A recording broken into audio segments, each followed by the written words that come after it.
तं वन्दे परमात्मानं स्वात्मानं सर्वदेहिनां यस्य पादांशु सम्भूतं विश्वं भाति चराचरं पूर्णानन्दं गुरुं वन्दे तं पूर्णानन्दविग्रहम्।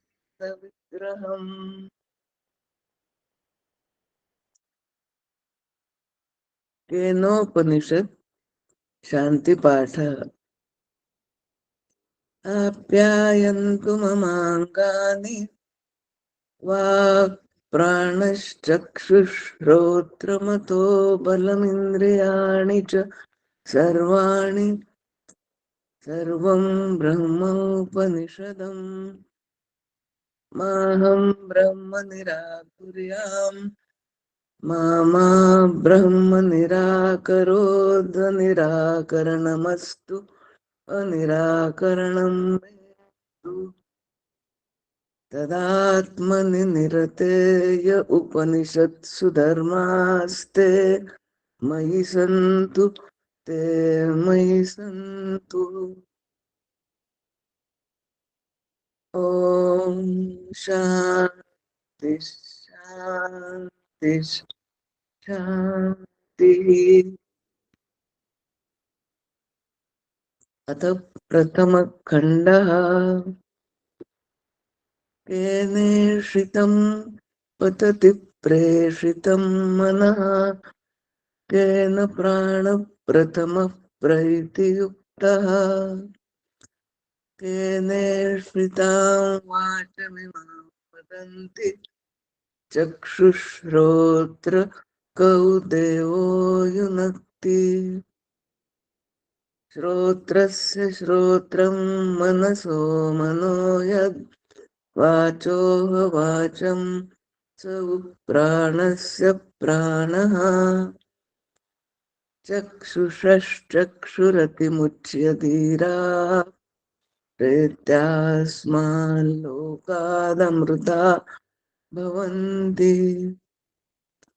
न तत्र चक्षुर्गच्छति न वाग्गच्छति नो मनो न विद्मो न विजानीमो यथैतदनुशिष्यादन्यदेव तद्विदितादथो यद्विदितादधि इति शुश्रुमपूर्वेशाय येनस्तद्व्याचचक्षिरे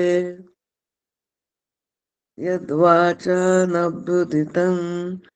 येन वागभ्युद्यते तदेव ब्रह्मत्वं विद्धि वेदैं यदिदमुपासते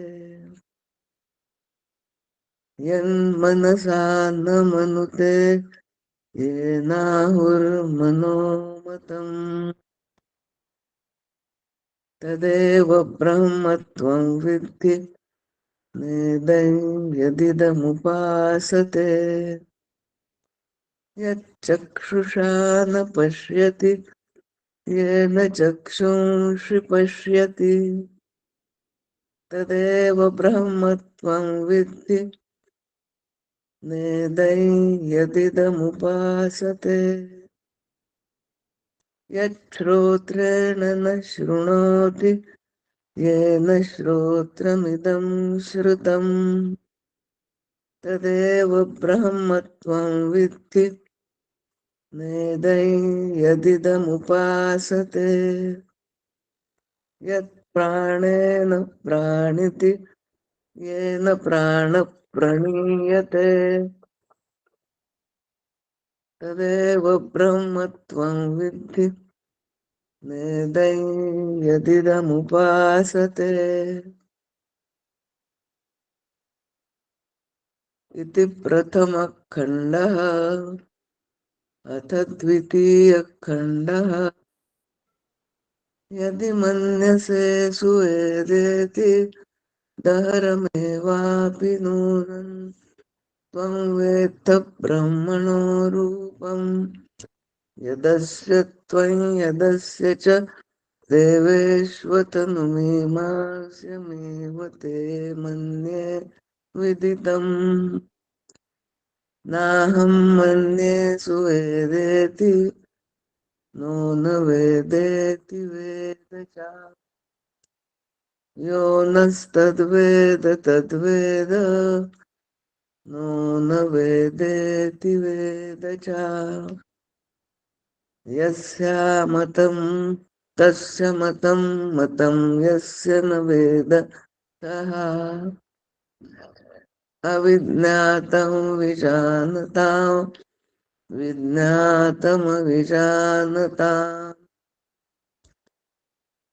प्रतिबोधविदितं मतं तत्त्वं हि विन्दते आत्मना विन्दते नित्यम् विद्यया विन्दते मृतम्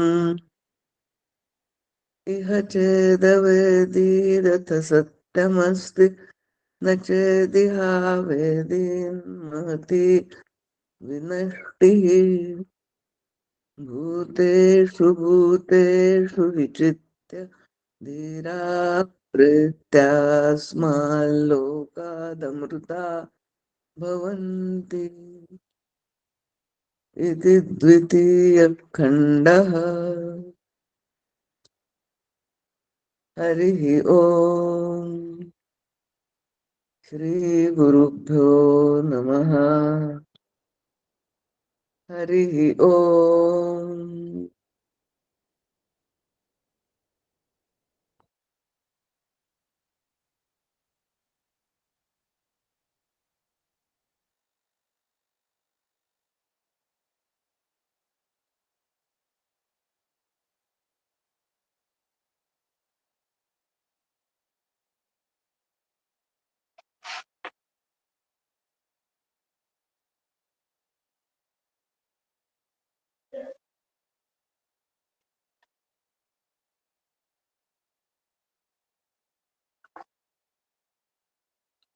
सुश्रुतला वेळ असेल तर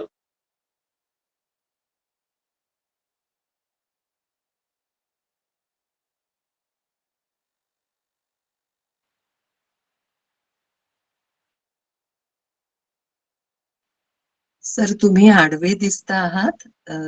स्क्रीन थोडासा फिरवून घ्या.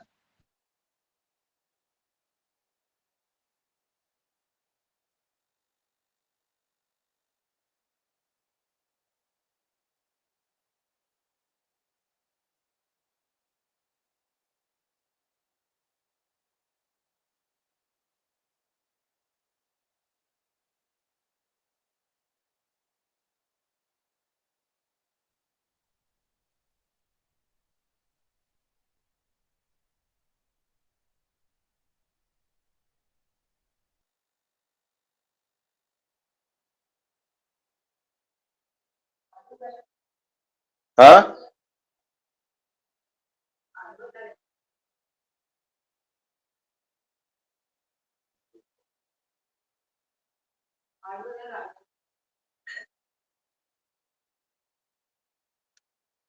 हरे राम राम राम हरे हरे. कसं काय झालंय? हरे कृष्ण कृष्ण कृष्ण हरे हरे. हरे राम राम राम हरे हरे. हं? हो. हरे कृष्ण कृष्ण कृष्ण हरे हरे. बघ आता बघ. हरे राम राम राम हरे हरे. हरे कृष्ण कृष्ण कृष्ण कृष्ण हरे हरे. सद्गुरुनाथ महाराज की जय.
श्रुतिस्मृतिपुराणानाम् आलयं करुणालयम् नमामि भगवत्पादं शङ्करं लोकशङ्करः शास्त्रं शारीरकमीमांसा देवस्तु परमेश्वरः आचार्यः शङ्कराचार्यः सन्तु मे जन्म जन्मनि कृते श्रीगणकाचार्य त्रेतायां मुद्गलो मुनिः द्वापारे भृगुव्यासौ च कलौ तु शङ्करस्मृतम् शङ्करः शङ्कराचार्यः सद्गुरु सर्वसन्निभः सर्वेषां शङ्करः सन्तु सच्चिदानन्दरूपिणः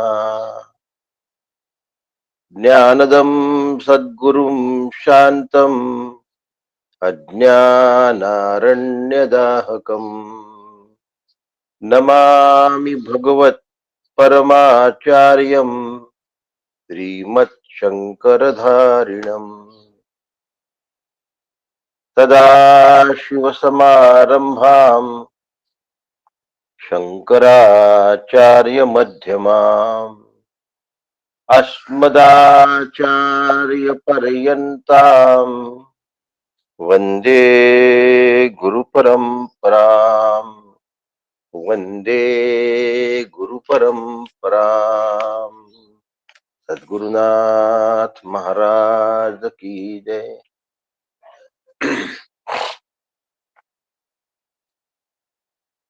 सद्गुरु डॉक्टर काकांना वंदन, परमपूज्य मंदाताईंना वंदन. आपल्या सगळ्यांना नमस्कार करतो आणि आजच्या विषयाला प्रारंभ करतो. ओम आप्यायन्तु ममांगानि वाक् प्राणश्चक्षुश्रोत्रमथो बलम् इंद्रियाणि च सर्वाणि सर्वं ब्रह्मोपनिषदं माहं ब्रह्म निराकुर्याम् मा ब्रह्म निराकरो अनिराकरणमस्तु निराकरणं मेस्तु तदात्मनि निरतेय उपनिषत्सु धर्मास्ते मयि सन्तु ते मयि सन्तु. ओम शांति शांति शांति.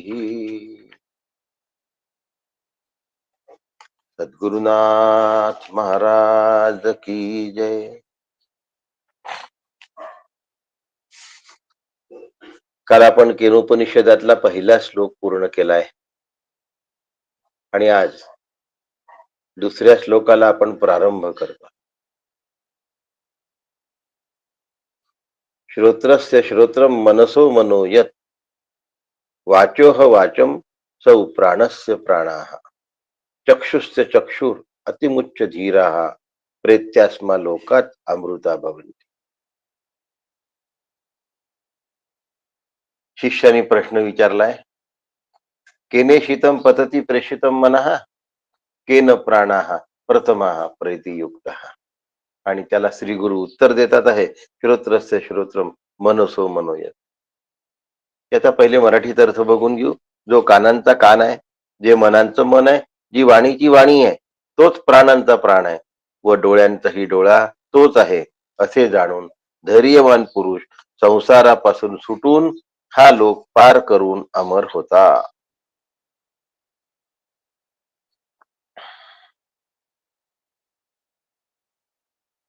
कसं उत्तर दिलं हो?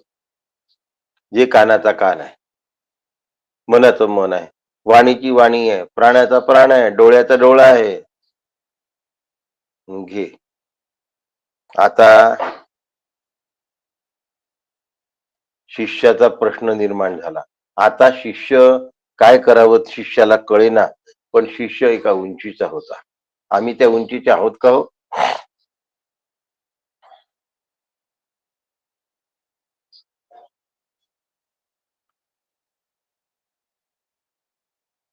कधी कधी काय होतं, काही काही उत्तरात नक्की काय आहे हे समजून घेण्याचा अधिकारच शिष्याजवळ नसल्यामुळे त्याला काही कळेनासच होतं. शिष्य उत्तम असतो, पण त्याची बौद्धिक उंची तयार झालेली नाही. आणि मग तो शिष्य भांबावून जातो. अर्जुनही असाच भांबावला. आठवत असेल तर भगवद्गीता, व्यामिश्रेणेव वाक्येन बुद्धिम मोहयसीव मे तदेकम वद निश्चित्य. अरे कृष्णा, मला एक काहीतरी सांगणार रे, लढू की कर्म करू. अर्जुनाला संन्यास घ्यायचा होता आणि भगवंत कर्म कर आणि युद्ध कर सांगत होता. तो म्हणतो, मी आता कर्म करू म्हणजे युद्ध करू की संन्यास घेऊ? मला एक काहीतरी सांग ना, एवढं मोठं तत्वज्ञान तू सांगितलं, पण एवढं सगळं तत्वज्ञान सोडून मला तर युद्ध करायला सांगतोय. तदेकम वद निश्चित्य. तू असं साखर पेरलेलं गुळगुळीत बोलणं करू नकोस, मला नक्की काय ते सांग. आता भगवंता, तू मला निश्चित काय ते सांग, माझ्या हिताचं जे आहे ते मला सांग. गुळमुळीत गुळमुळीत उत्तर देवा तू मला देऊ नकोस. असं असतं की अपरिपक्व साधक भ्रमित असतो, अपरिपक्व साधक दिंगमूढ असतो, आणि अशा वेळी त्याची श्रद्धा त्याला मदत करते. काय मदत करते? त्या साधकाची श्रद्धा त्याला मदत करत असते. आणि ती जर श्रद्धा त्या साधकाजवळ असेल तर त्या साधकांचं परमहित होतं, त्या साधकाचं कल्याण.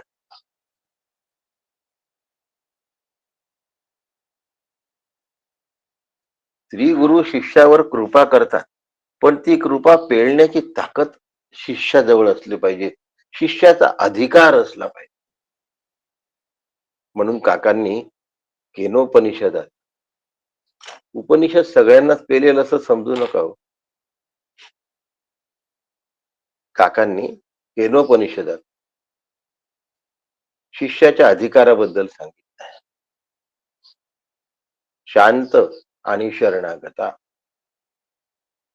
देई जे ज्ञाना समजता, ऐसेची आज्ञा निश्चिता शास्त्राची असते. शास्त्र काय सांगताय? अधिकारी शिष्य कशाला म्हणतात? शिष्याचा अधिकार कशाला म्हणायचं? शांत आणि शरणागता. शांत आणि शरणागता. शिष्य कसा असला पाहिजे? शांत असला पाहिजे. सतत सतत एकामागून एक, एकामागून एक, एकामागून एक विचारांची जर मिसाईल सुटतात, तसे भडाभड विचारांचे जर कारंजे उरत असतील तर त्याला केनोपनिषद कसं समजणार आहे? समजल्यासारखं वाटू शकतं, हाही एक गोड भ्रम असतो. अंतःकरण शांत पाहिजे. शांत अंतःकरण उपासनेने होत, वेदविहित निष्काम उपासनेने होतं. पण शांत अंतःकरण होण्यापूर्वी वेदविहित निष्काम कर्माची पण गरज आहे.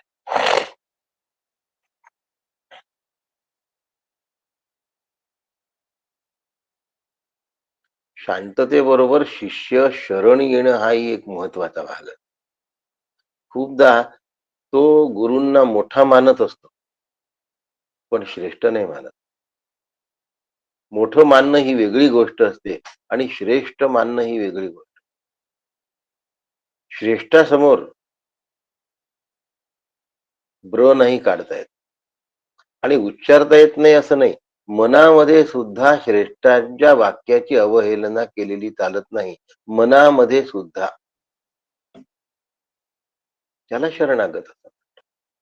मैं गुलाम, मैं गुलाम तेरा, तू है साहिब, तू है साहिब, तू है साहिब मेरा. महात्मा कबीर स्वतःला गुलाम म्हणतात आहे आपल्या श्री गुरूंचा. आणि आम्ही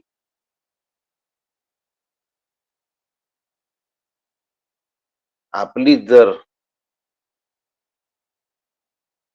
श्री गुरूंना दक्षिणा दिली म्हणजे गुरु प्रसन्न नाही. श्री गुरूंना मान सन्मान दिला म्हणजे श्री गुरु प्रसन्न नाही. श्री गुरूंसमोर मोठं लोटांगण घातलं म्हणजे श्री गुरु प्रसन्न नाही. श्री गुरूंना पायघड्या घातल्या म्हणजे श्री गुरु प्रसन्न नाही.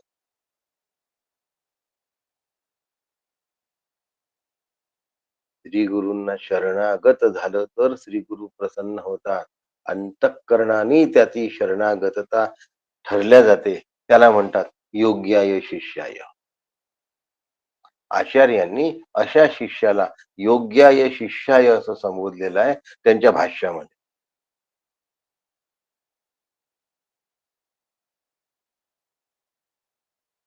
गुरु तर करून घेतात, पण गुरुचं ऐकत नाही. गुरूंनाच कारण सांगतात. ते त्याचं काय झालं गुरु? अरे गुरुदेवा म्हण. गुरु कसा म्हणतोय? श्री गुरुदेवा म्हण. गुरूंना श्री न लावता गुरु म्हणणं महापातक आहे. इकडे म्हणायचं की तुम्ही ब्रह्मस्वरूप आहात आणि तिकडे ओ गुरु म्हणायचं. म्हणूनच म्हटलं की मोदींना जर आपण पंतप्रधान म्हणत असू तर ओ मोदी असा आवाज देऊ का हो आपण?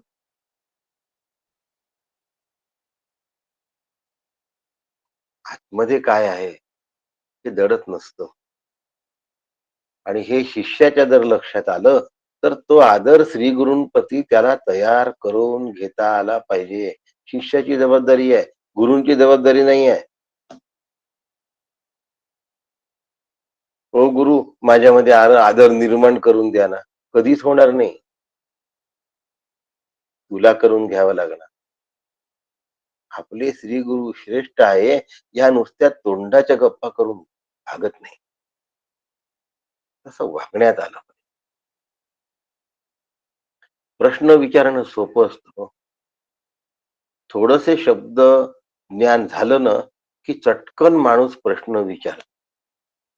आणि शब्दज्ञान नसेल तरी व्यवहारातलंही थोडंफार ज्ञान असलं की प्रश्न विचारायला काहीच लागत नाही. पण उत्तर समजून घेण्याची क्षमता त्याच्यात. मी मेल्यानंतर तुम्ही रडाल का? गुरूंना विचारायचं. मूर्खपणाचा परमोच्च बिंदू आहे. अरे तुझा देह जात असताना तुला रडू येऊ नये हे जे शिकवतात ते तुझ्या मरणाच्या वेळेला स्वतः रडतील का? आणि त्यांनी जर सांगितलं की तू अजय आहे, अजर आहे आणि अमर आहेस, तर हे समजून घेण्याची काय नाहीये, कुवत नाहीये, लायकीच नाहीये. मग रडा, अख्खं आयुष्य रडण्यात काढा. गुरूंचं उत्तर समजून घेण्याची क्षमता जर आपल्यामध्ये तयार होत नसेल तर त्याच्या हातात श्रीगुरु मौल्यवान वस्तू देण्याची शक्यता नाही आहे. मोठा हिऱ्याचा व्यापारी आहे आणि त्या व्यापाऱ्याला 2 मुलं आहेत. एक मोठा आहे आणि दुसरा वयाने खूप लहान आहे.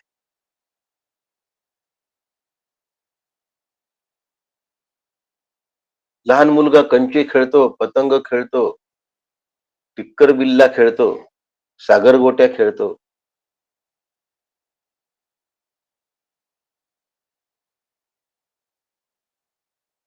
तो आपल्या वडिलांकडे आला, बाबा बाबा बाबा मला काही द्या ना. वडील लोभानी त्याच्यावर प्रेम करतात आणि म्हणतात, हे घे बेटा, एक पतंग घेऊन ये. पतंग आणण्यापुरते त्याला पैसे देतात.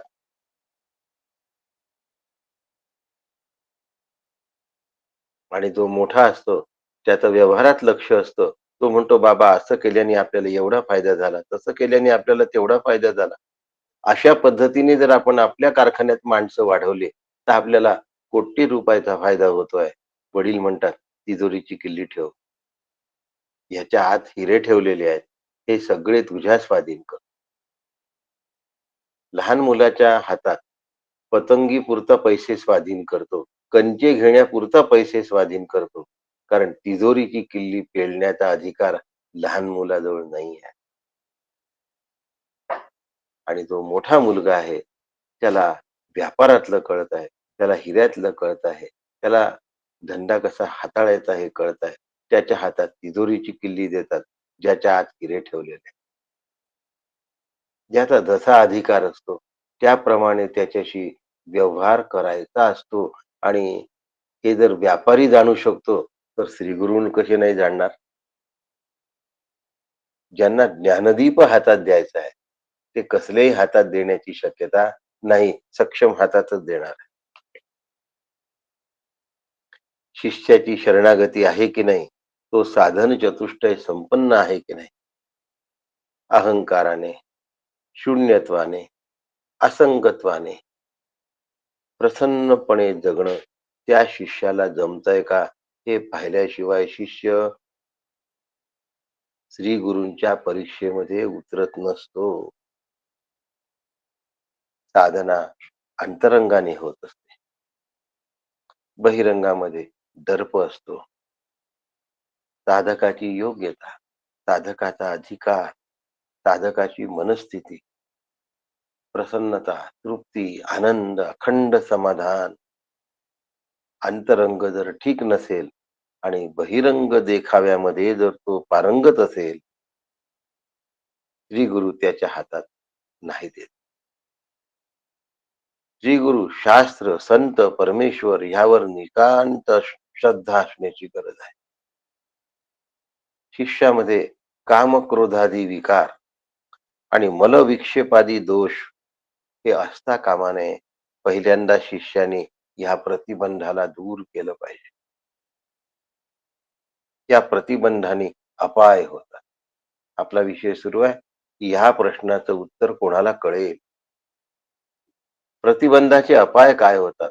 कामेन कर्म नाशस्यात्, क्रोधेन ज्ञान नाशस्यात्, लोभेन भक्ती नाशस्यात्.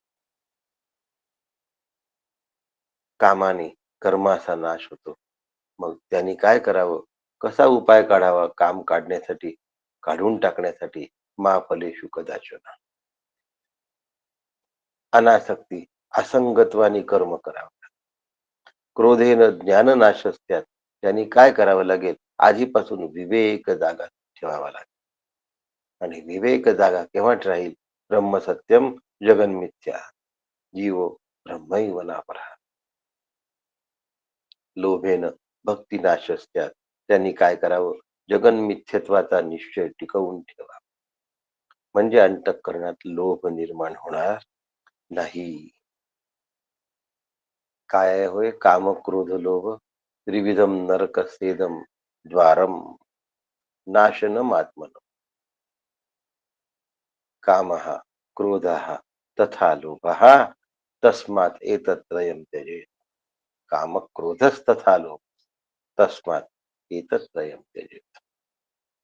अशा साधकाला तत्वगुणाच्या परिपोषातून साधनेला अखंडत्वाने आणि सातत्याने नित्य आणि नियमितपणे अविरत जपता येतं.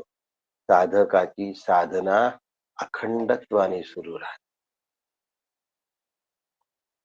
मनाची प्रगल्भता, मनाची प्रसन्नता, मनाची परिपक्वता, अंतर्मनातला विवेक टिकतो.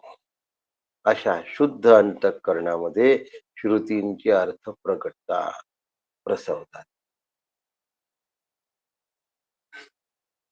यस्य देवे पराभक्ती, यथा देवे तथा गुरौ, तस्यैते कथिता यर्थाः प्रकाशन्ते महात्मनः. ज्याची ईश्वराप्रमाणेच श्री गुरूंवर अनन्य भक्ती असते, ईश्वराप्रमाणेच यथा देवे तथा गुरु, त्याला श्रुतीचे गूढार्थ कळतात, त्याला श्रुतीचा तत्वार्थ कळतो, त्याला श्रुती सहजतेने समजून येते, त्यालाच अनुभूती येते. शब्दांची अनुभूती म्हणजे शब्दाच्या आतलं वर्म हे अंगीभूत होतात, हे जगता येतात. तोपर्यंत जगता येत नाही. अखंडत्वाने निर्विषय सुख रूपता, आनंद, शांती, प्रसन्नता टिकून राहते. माझ्या अंतःकरणात ही टिकून आहे की नाही, हे माझं मला जपता आलं पाहिजे.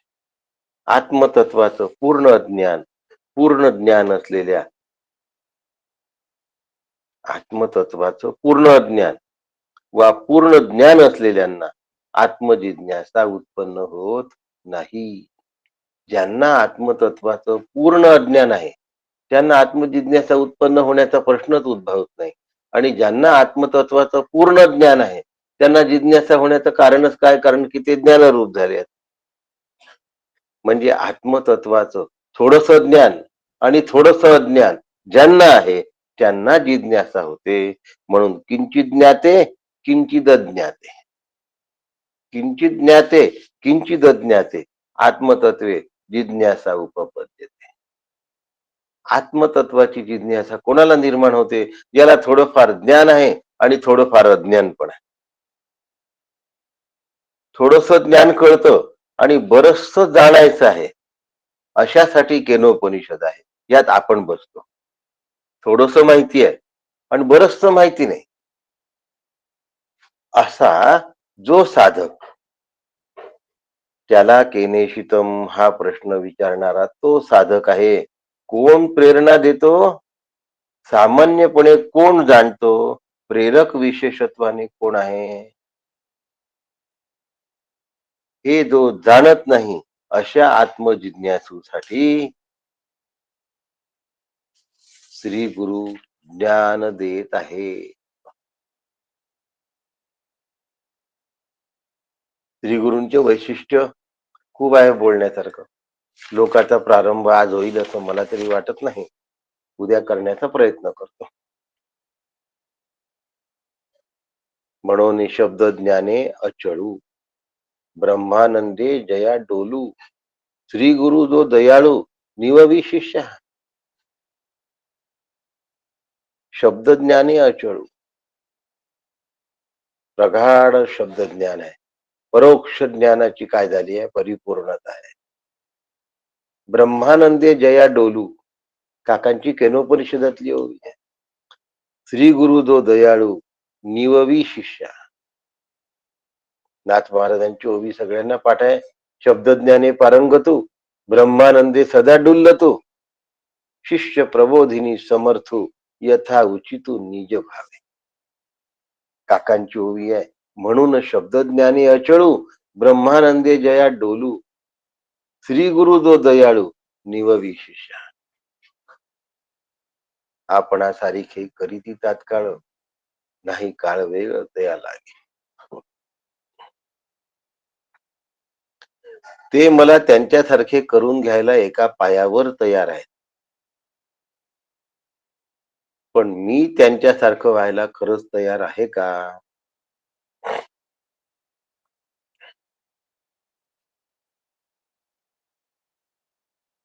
गुरु शिष्याला आपल्याप्रमाणे करण्यासाठी उत्सुक असतात, पण शिष्य गुरूंच्या पायावर लोटांगण घालून तसं होण्यासाठी तयार आहे का?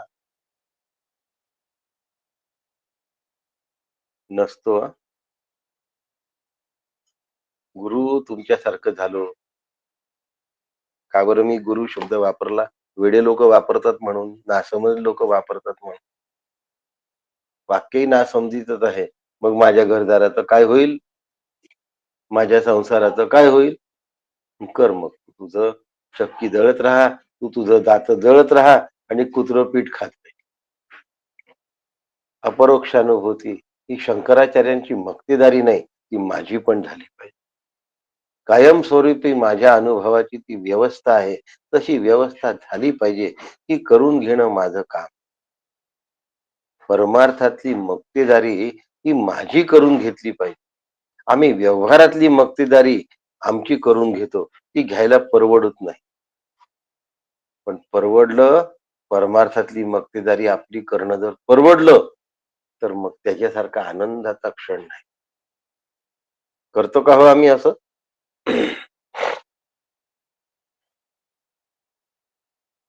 न क्रोधो न च मात्सर्य, न लोभो ना शुभामत. अशुभमती कधी नाहीच.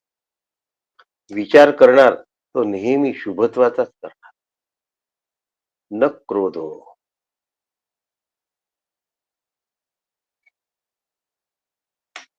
न च मात्सर्य. माझ्या अंतःकरणात क्रोध कधी निर्माणच होता कामा नये. किती सुंदर स्थिती आहे हो. मी निर्मत्सर असावं, किती सुंदर अंतःकरण राहील. माझ्या अंतःकरणात लोभच निर्माण हो. अहो, भगवद्गीता एकदा जगून पाहावी, मग जगायचं दुसरं काही उरतच नाही. पण ती जगण्यासाठी आहे याची आम्हाला आठवणच नाही. आमची गंमत अशी होते की ती पाठ करण्यासाठी आहे असं. भगवद्गीता पाठ करण्यासाठी आहे. पाठांतराचा विषय नाही आहे हो. याचा अर्थ पुन्हा पाठ करू नये असा नाही, नुसत्या पाठांतरावर समाधान मांडण्याचा विषय नाही आहे असं म्हणूया. पाठ झाली ना की हवे ते श्लोक हवे तेव्हा आपल्या उपयोगी पडतात. मग त्याचा अर्थाकलन झालं पाहिजे. आणि मग त्यावेळेला कसं आहे की अनेक कुलप आहेत, त्याच्या अनेक किल्ले आहेत. जे कपाट उघडायचंय त्याची किल्ली त्यावेळेला जर तुम्हाला हवी असेल, तुम्हाला माहित पाहिजे की ही किल्ली कोणत्या कपाटात आहे.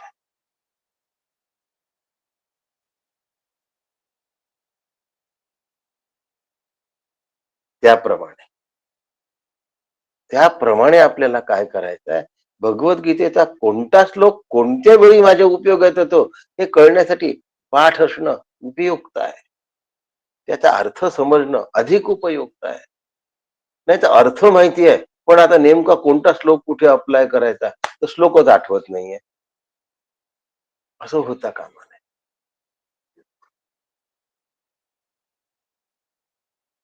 रोज एक अध्यायाचं पठण करावं.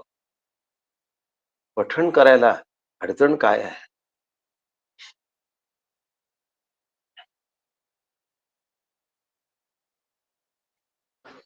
माझे आजोबा रोज संपूर्ण भगवद्गीता म्हटल्याशिवाय अन्न ग्रहण करत नसत.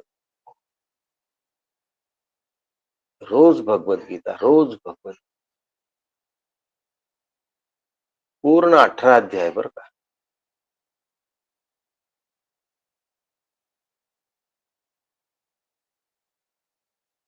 पुढे त्यांना आजार झाला, लखवा झाला, नागपुरात राहत होते.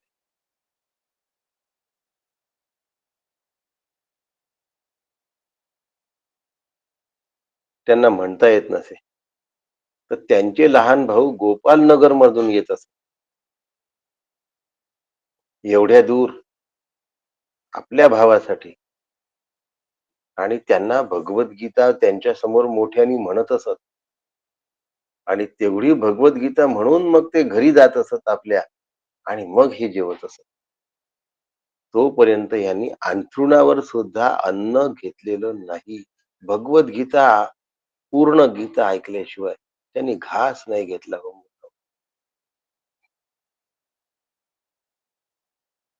पठणाचं महत्व आहे, अपार महत्व आहे. आणि मग ती किल्ली बरोबर भगवद्गीतेचा तो श्लोक आमच्या उपयोगात येतो. न क्रोधो न च मात्सर्यो, न लोभो ना शुभामती, न अशुभमती.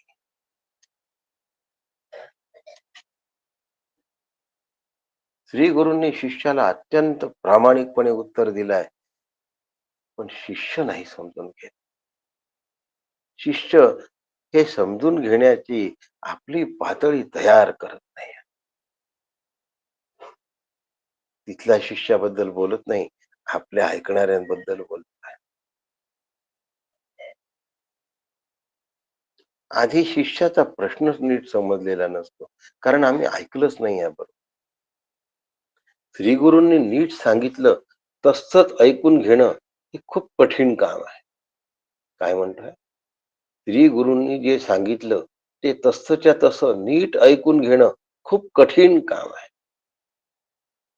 श्री गुरु सांगतात आणि ह्याचं लक्ष तितर भीतर असल्यामुळे याला श्री गुरूंनी काय सांगितलं हे जसंच्या तसं कळतच नाही. म्हणून समर्थांना श्रवणावर 3 समास लिहावे लागते. खूप प्रश्न विचारतात, पण त्यांचे उत्तर जसेच्या तसे लक्षात नाही ठेवत. श्री गुरु उत्तर देत आहेत, यथा उचितो निज भावे.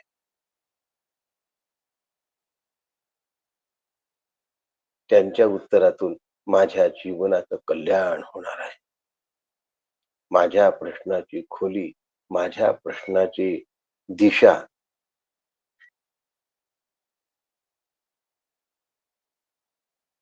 श्री गुरूंना कळलेली आहे.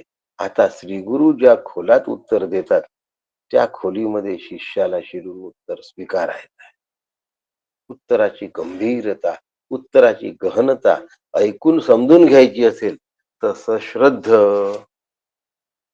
शांत, एकाग्र, उत्सुकतेने श्रवण करणारा शिष्य पाहिजे. गाव गप्पा, घर गप्पा करणारा शिष्य नको.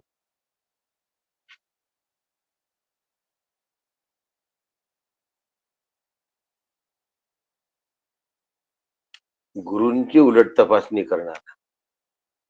तुम्ही काय करत होता, तुम्ही कसं करत, अरे तुझ्या समोरची परिस्थिती वेगळी, त्यांच्या समोरची परिस्थिती वेगळी. 2 परिस्थितीमध्ये साम्य कसं आहे? मग तू त्यांची कॉपी करून तुझ्या जीवनाचा प्रश्न सुटणार आहे का? तुझ्या हातात असलेलं आरोग्य तुझ्या हातातून निघून चाललंय आणि तू त्यांच्या जीवनाची तुलना करतोय.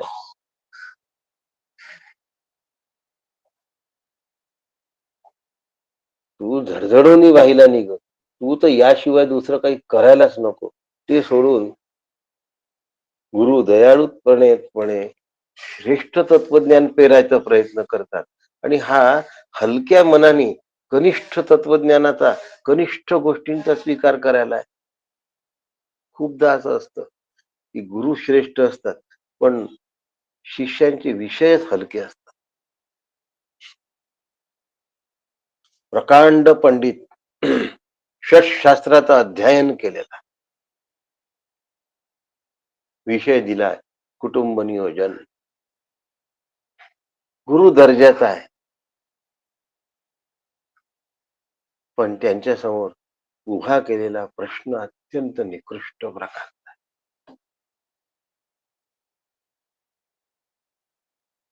खूपदा शिष्य दर्जाचा असतो पण त्यांना सांगणाऱ्या त्या दर्जावर श्री गुरु नसतात. ते खरे गुरुच नसतात, कारण त्यांना शिष्याकडून काय करून घ्यायचं,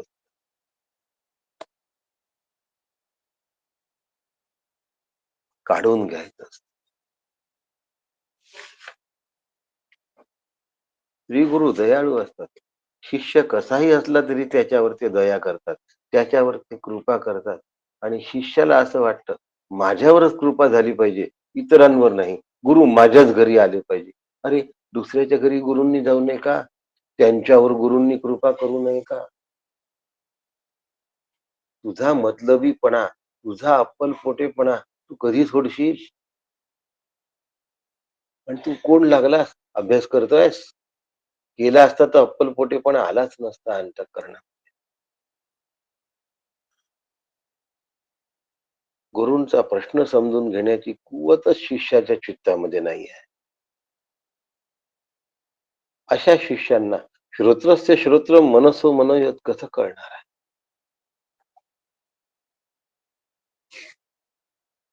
श्री गुरूंचं प्रामाणिक उत्तर आहे की हा विषय मी तुला कसा समजावून सांगू हे मला कळत नाही. गुरु म्हणतात आहे, आपण जर एवढं वाक्य ऐकलं असतं तर त्या गुरूंना सोडून केव्हाच पळून गेलो असतो. दुसरं उत्तर देतात, हा प्रश्न तुला कोणत्या प्रकारे समजू शकेल याचा मला अंदाज येत नाही. आत्मज्ञान कोणत्या प्रकारे करून द्यावं हेही मला समजत नाही. अशा प्रकारचे उत्तर 100% खरे असूनही ऐकायला परवडत नाही, त्यासाठी दर्जेदार श्रद्धा लागते. समित पाणी श्रोत्रियम ब्रह्मनिष्ठम. त्यावेळेला ते म्हणतात, संवत्सरम, 1 वर्ष तू वाट बघ. एथ जाणीव करी त्याची नेणे, आथिले पण मिरवी त्याची उणे. आम्ही झालो ऐसा जो म्हणे, तो काहीच नव्हे. या विषयात मी परमात्म्यास जाणले असा अभिप्राय बाळगतो. त्याने मला मुळीच जाणलेले नाही. तो शास्त्रज्ञानाची संपन्नताही मिरवतो आणि हीच त्याच्या ज्ञानाची उणीव असते.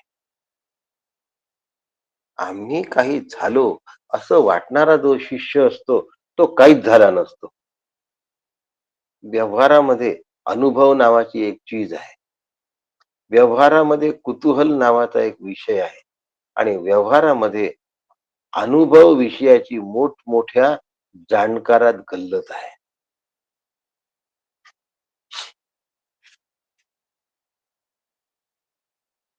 कोणाचा तरी, कशाचा तरी, कशाने तरी आणि कुठेतरी याला अनुभव येतो असं म्हणतात.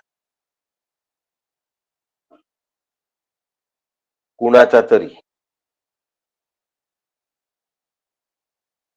तरी अनुभव आला म्हणजे हे पाकिट मला दिसलं म्हणजे याचा अनुभव आला.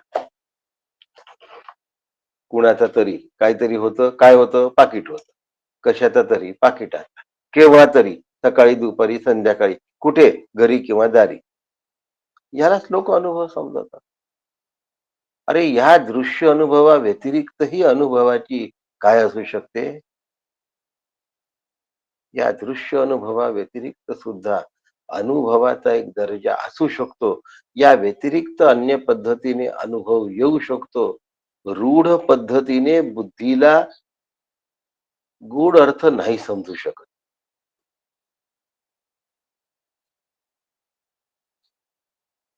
रूढ अर्थ रूढ बुद्धीला कळतो. अशा बुद्धीला मूढ बुद्धी असं म्हणतात. याच्या पलीकडेही काही अर्थ असू शकतो. हे ज्या बुद्धीला कळतं ती शहाणी बुद्धी. अध्यात्माचा, आत्मज्ञानाचा अनुभव येणे शक्य नाही. मीच आत्मा आहे हे कळल्यानंतर जर मला अनुभव आला असेल तर मी उरलो कुठे? मग अनुभव आला हे सांगायला कोणी उरत नाही. जेव्हा अनुभव येतो तेव्हा अनुभव आला म्हणायला कोणी उरत नाही. जेव्हा म्हणतो तेव्हा अनुभव आलेला नसतो. चिन्मयानंदांनी एक सुंदर उदाहरण दिलेलं आहे. दुपारी 12 वाजताची वेळ आहे.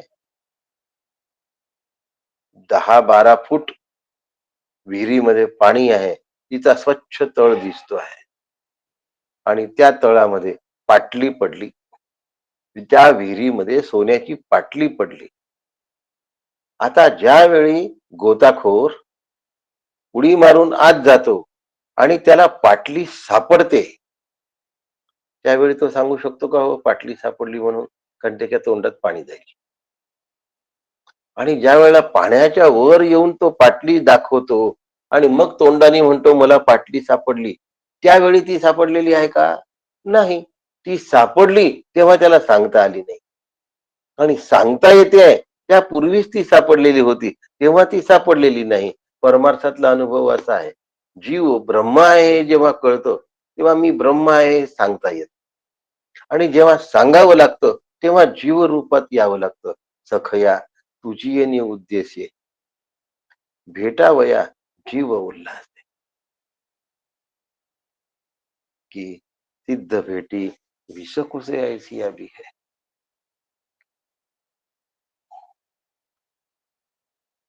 त्या व्यक्ती व्यतिरिक्त दुसऱ्या पद्धतीनेही अनुभव येतो हे समजण्यासाठी शिष्याचा दर्जा वाढला पाहिजे. शिष्याची उंची वाढली पाहिजे. शिष्याच्या विचाराची क्षमता वाढली. शिष्य वरील त्रिपुटी रूप अनुभवाच्या पकडीमध्ये अडकता कामा नये. म्हणून त्या सश्रद्ध शिष्याला हे उत्तर ऐकून आपली फसवणूक होते आहे असं नाही वाटलं. त्याला आनंद वाटला की गुरु योग्य उत्तर देतात आहे. आपल्या प्रश्नांची उंची गुरूंना कळली आहे, आपल्या प्रश्नाचा दर्जा कळलाय आणि त्यावरून श्री गुरु सांगतात आहे की हे मी तुला कसं समजावून सांगू कळत नाही. श्री शिष्याच्या मनात गुरूंच्या उत्तरामुळे जराही संदेह निर्माण न होता सश्रद्धता निर्माण झाली.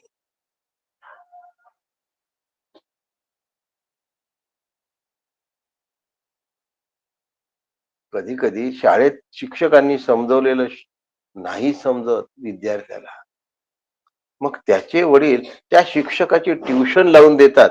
तेव्हा ते शिक्षक बघतात की हा 10वीत आहे, पण याला 9वीचा प्रश्न विचारून बघ. नाही येत आहे उत्तर, 8वीचा प्रश्न विचारून आलाय उत्तर, म्हणजे 8वी पर्यंतचा अभ्यास झालाय, जरा 9वीचा कच्चा राहिलाय, तो पक्का केला की 10वीचा जमून जाईल.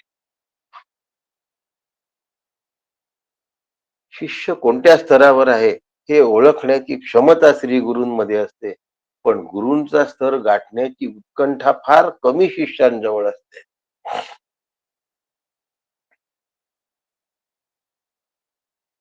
धडपडच नाही हो. गुरूंना भेटण्याची धडपड नाही, गुरूंना फॉलो करण्याची धडपड नाही, गुरूंचं ऐकण्याची धडपड नाही, आपल्याच मनाचे निर्णय घ्यायचे. गुरूंनी म्हटल्यानंतर स्वतःला झोकून द्यायची तयारी नाही. पण परंतु काय होईल? अरे त्यांनी जीव दे म्हटलं तर देऊन दे, तयारी नाही.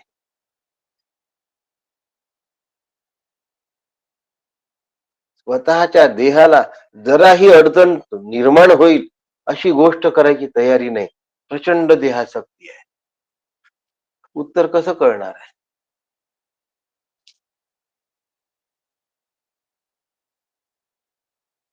झुकून द्यायची ताकद नाही.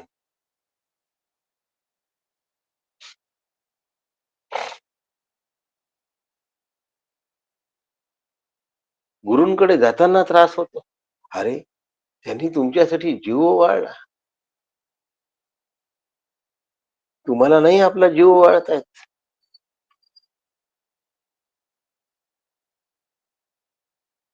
मुलाला जर कळलं नाही तर त्याला आणखीन चांगल्या शिक्षकाची ट्युशन लावतो आणि त्याच्या डोक्याची उंची वाढवतो. शाळेत शिकवलेले डोक्यावरून जात आहे म्हणून डोक्याची उंची वाढवतो. परमार्थामध्ये आम्हाला नाही जमत. काय करावं? आम्हाला भेटलीच नाही, एवढं आम्हाला कसं जमणार? कोण जाणार गुरूंकडे? आपलं इथे जे जमते तेवढं करावं, घरी बास झाला, बास बास बास. कृपा होते आपल्या. ओढच नाही याच्यावर. जीव तोडून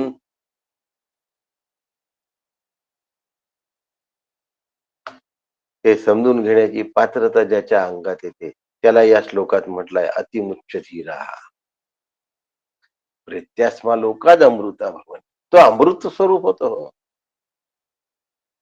असा जो धीर गंभीर असतो तो अमृत स्वरूप होतो. एका शब्दाने तयार झाला पाहिजे. श्री गुरूंच्या शब्द उच्चारण्याची गरज नाही, नुसत्या हावभावातून शिष्याला समजतं काय केलं पाहिजे.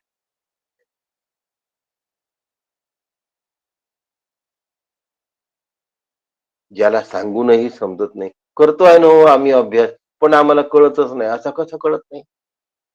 बाकी गप्पा सगळ्या करता येतात,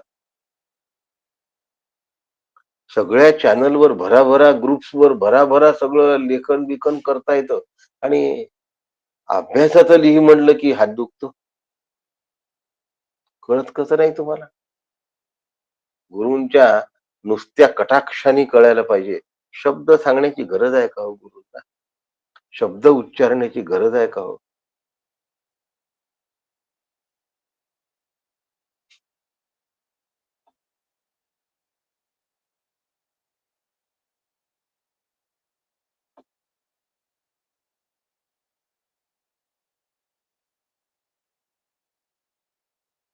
3 प्रकारचे बैल असतात.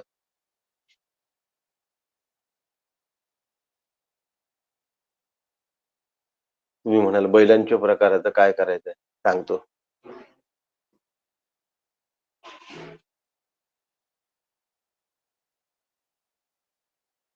नुसता कासर हलवला ना, कासराला नुसता हलकासा हात लावला मालकाने, की तो बैल झपाझप चालायला लागला. पुन्हा कासर हललं तर जोराने चालायला लागला. एक बैल झाला. दुसऱ्या बैलाला काडीचा स्पर्श केला की चालायला लागला. काडीचा स्पर्श नाही होत, नुसतं कासर हलवून तो नाही चालत, त्याला काडीचा स्पर्श करावा. आणि तिसरा जो बैल असतो त्याला तुतारी ढोसावी लागते. पुराणी म्हणतात. पुराणी ढोसावी लागते. त्या काडीला समोर खिळा असतो आणि तो धारदार खिळा टोचला की आग होते, रक्त निघतं, मग तो धावतो.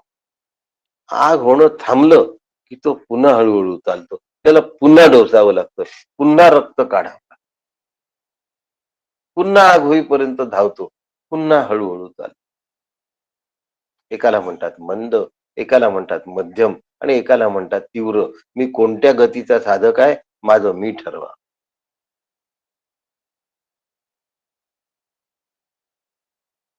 आपली योग्यता काय आहे हे ज्याची त्याने ठरवा. प्रत्येक वेळेला सोटे खाण्याची गरज पडत असेल, श्रीगुरु नाही आणत. ते म्हणतात हा मंद साधक आहे, ज्या दिवशी येईल पुढे त्या दिवशी येईल, तोपर्यंत त्याचं प्रारब्ध त्याला करायचं नाही याचं मी काय करू. समजून घेण्याची पात्रता एखाद्या जवळ असते की कासर हल्लाय, आपल्या मालकाला चालायचं. अतिमुच्च धीरा. मला वाटतं तुमची भेट घ्यावी, मला वाटतं काकांकडे जावं. कोण जाईल एवढ्या दूर, किती थंडी. अरे श्री गुरु देहानी जिवंत आहे, यापेक्षा भाग्य काय असू शकतं. त्यांच्या आयुष्यात त्यांनी थंडीचा, गरमीचा, उन्हाचा, वाराचा, पावसाचा विचार न करता अखंड प्रवास केला आहे. त्यांनी नाही शिष्यांसाठी थंडीचा विचार केला. थंडी आहे, स्वेटर्स घाल. गरमी आहे, तुला सहन होत नाही आहे, एसीचा प्रवास करू शकतो, थोडे पैसे पे कर. छत्री किंवा रेनकोट घाल, पण थंडी, ऊन, वारा, पाऊस काय सांगतोय.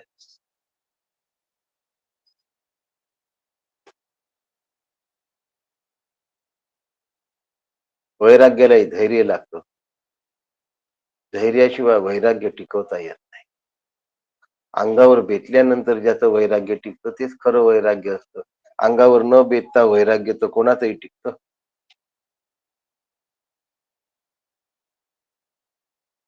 प्रत्येक गोष्टीत वैराग्याची गरज असते.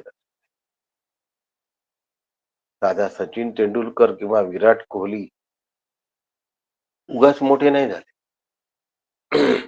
आपल्या कौटुंबिक जीवनावर पाणी फिरवलं आणि 10-10 तास प्रॅक्टिस केली आहे, तेव्हा मोठे झाले. उगाच नाही मोठे झाले. आपल्या आयुष्यातले क्षण भेटले, त्यांना नाही वाटलं का आपण कौटुंबिक जीवन घालवावं म्हणून. वाटलं, पण त्यांनी त्याच्यावर पाणी फिरवलं आणि पहिले आवडीची वस्तूमध्ये शिरले, त्यामुळे निष्णात झाले. लक्षात ठेवा.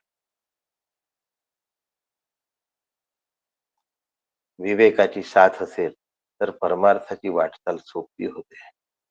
झाले साधनाचे फळ, संसार झाला सफळ, निर्गुण ब्रह्म ते निश्चळ स्वरूपी विभा. इथे धैर्य हवं, तातडी हवी. धैर्य फळाबद्दल हवं, तातडी साधनेबद्दल हवी.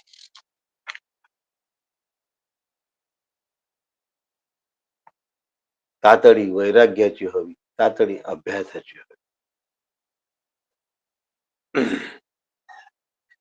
व्यवहारात मोठ्या लाभासाठी लहानशे लाभ सोडून देण्याची तयारी असते. 5,000 रुपये महिन्याची नोकरी सोडून 25,000ची मिळाली तर त्यांनी काही खूप त्याग केला असा अर्थ होतो का. पण आत्मसुखाचा लाभ मोठा आहे.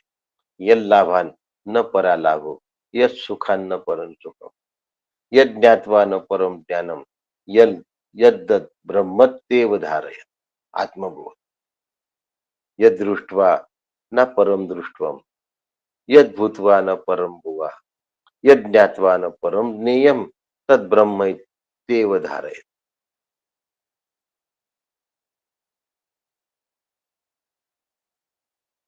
थोडासा याचा खुलासा उद्या करू. यल लब्ध्वा चापरम लाभम मन्यते नाधिकम ततः, यस्मिन् स्थितो न दुःखेन गुरुनापि विचाल्यते. भगवद्गीता. अध्यात्म विद्या विद्यानाम, सर्वश्रेष्ठ विद्या अध्यात्म विद्या आहे. मग त्याच्यासाठी झिजावं लागेल की नाही हो, काही त्रास घ्यावा लागेल की नाही, अशी आज पक्की खात्री झाल्याशिवाय अस्सल तर अस्सल परमार्थाचं साधन सुरू नाही. कस्मिन भगवो विज्ञाते सर्वमिदं विज्ञातम भवती. एक जाणलं असता सगळं जाणलं जातं, असं काय आहे. म्हणून ते सांगतात, अवधान एकले दीजे मग सर्व सुखाची पात्र. तत्समागमी करून आवडी करावी तातडी परमार्थाची. अशी तातडी जर मी परमार्थाची केली तर या उत्तराच्या खोलीत मला शिरता येतं. अशा पद्धतीने आपलं जीवन धन्य करून घ्या.